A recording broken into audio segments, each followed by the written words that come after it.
On commence tout de suite avec Sylvie Lapointe, que certains d'entre vous connaissez déjà, conférencière et animatrice, coach de vie et auteure du guide du mieux-être Vis ta vie. Madame Sylvie Lapointe, bonjour. Bonjour, comment ça va? Ça va super bien, toi? Ah oui, ça va, ça va. Excellent, excellent. Fait que là, on sait que tu es déjà venu, tu nous as parlé de plein de choses que tu vas nous remémorer, mais aujourd'hui, tu vas nous parler du 40 de ton graphique, du 40 des activités intentionnelles pour accroître le bonheur et en particulier les relations sociales? C'est ça. Alors, si tu te souviens, la dernière fois, quand je suis venue, je vous ai parlé de recherche par Sonia Lyubomirsky, qui a identifié que 50 de notre potentiel de voir la vie en rose ou la vie en noir était prescrite dans notre ADN, qu'il y avait un 10 qui était, bon, juste la poursuite américaine du bonheur, c'est-à-dire, l'acheter le bonheur, le poursuivre, le statut, etc., etc. Et puis, qu'il restait 40 qui étaient des activités intentionnelles. Et c'est ça la bonne nouvelle, c'est que peu importe ton quotient dans ton ADN, Qui est de 50 qui est de 50 si tu es chanceux, c'est rose. Si tu es moins chanceux, comme moi, c'est noir.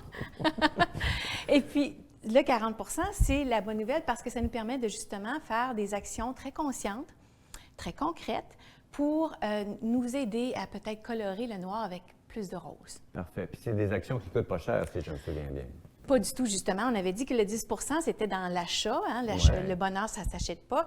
Le 40 c'est plus dans notre état d'être et notre façon de voir le monde. OK. Alors, dans ce 40 %-là, il y a 3 axes. Il y a la santé ou nos relations sociales. OK. Donc, les photos que tu C'est ça. pointes là. Oui.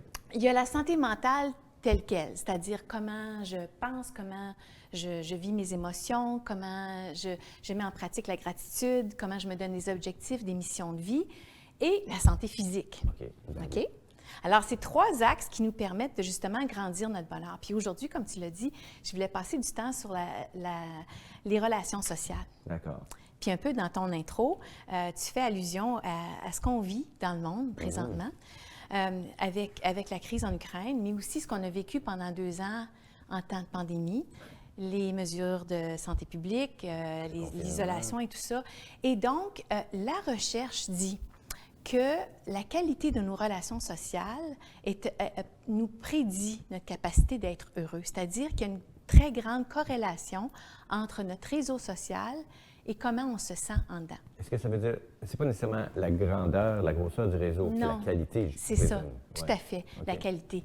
Et donc, ce qui est dramatique, c'est que pour les mesures sociales, les 2 dernières années, on s'est privé d'une façon de justement grandir notre bonheur et notre bien-être, c'est-à-dire les relations sociales. On a tous souffert de ça. Absolument. Et puis, cette semaine, cette semaine, mon Dieu, ça fait déjà 5 jours, 6 jours que la guerre rage. Mais je me souviens quand elle a été annoncée, c'était jeudi dernier, je crois. Oui, exact. Oui, ayant un grand cœur sensible, étant sociologue et thérapeute et tout ça, mon cœur était vraiment en miettes. Je me suis dit, bien, qu'est-ce que je peux faire? Qu'est-ce que je peux faire? C'est sûr qu'il y a des choses qu'on peut faire comme envoyer des fonds si on veut, ou faire une prière, ou juste avoir une bonne pensée, comme tu nous l'as demandé tantôt.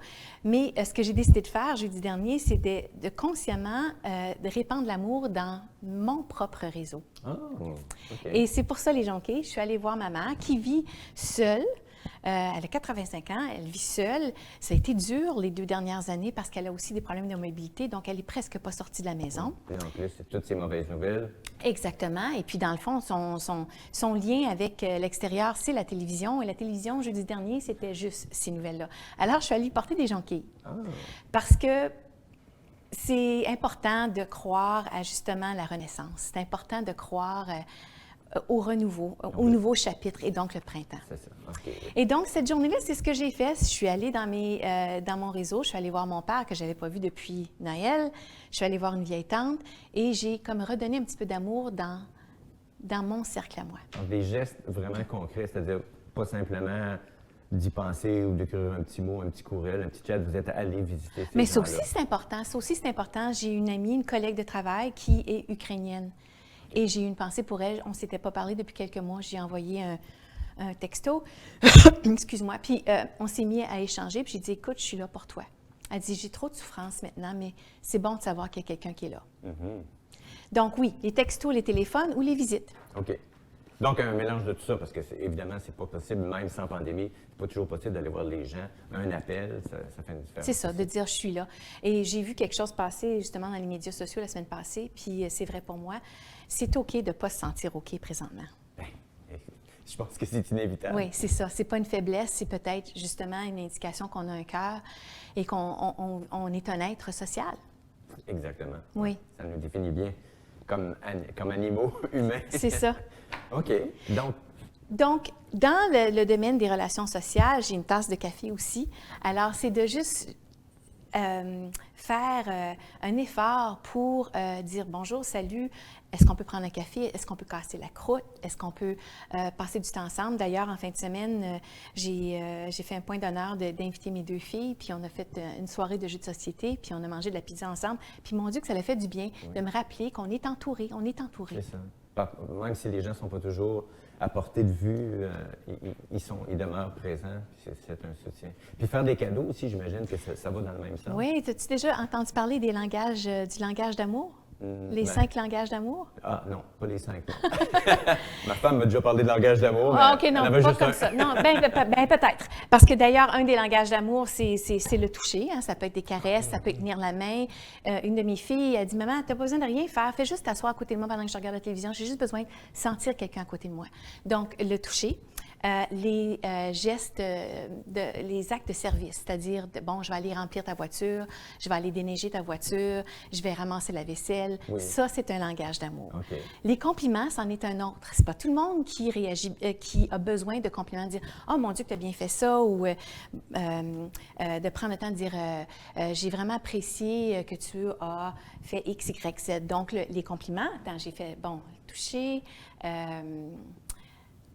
les compliments, le service, les cadeaux. Alors, c'est pour ça que tu m'as emmené là-dedans, les cadeaux. Ça, c'est un des miens.